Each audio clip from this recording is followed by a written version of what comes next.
Meanwhile, in news overseas, intensified battles are expected in Washington this week over the release of special counsel Robert Mueller's Russia probe and over lawmakers' access to President Donald Trump's federal tax returns.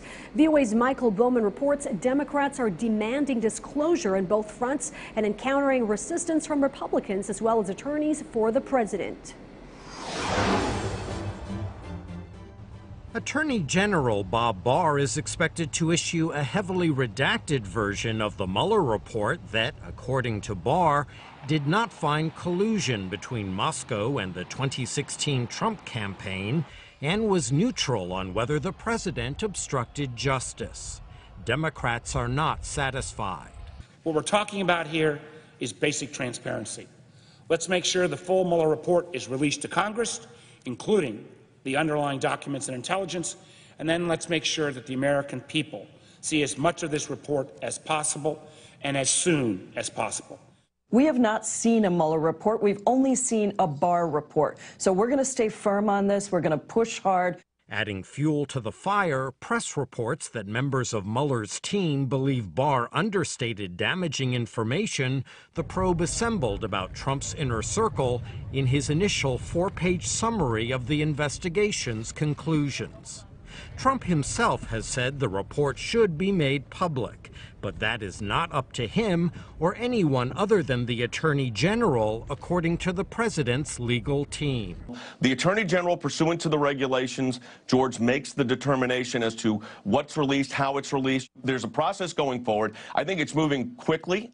On Capitol Hill, meanwhile, Republicans want to know what first triggered federal scrutiny of the Trump campaign, a process initiated during the former Obama administration.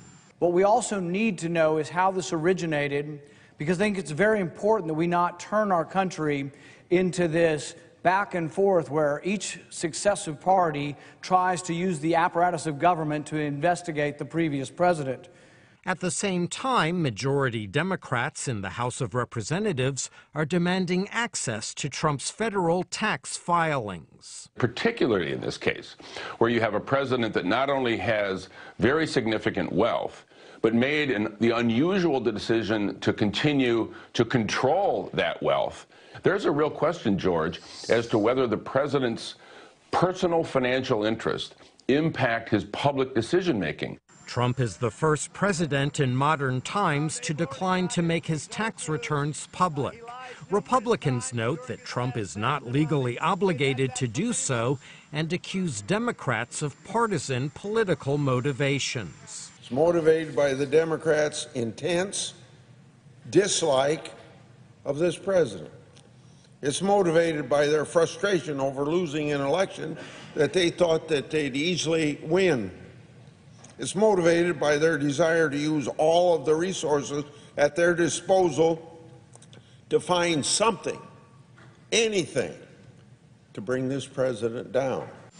Both disclosure battles are likely to play out in court, possibly reaching the U.S. Supreme Court.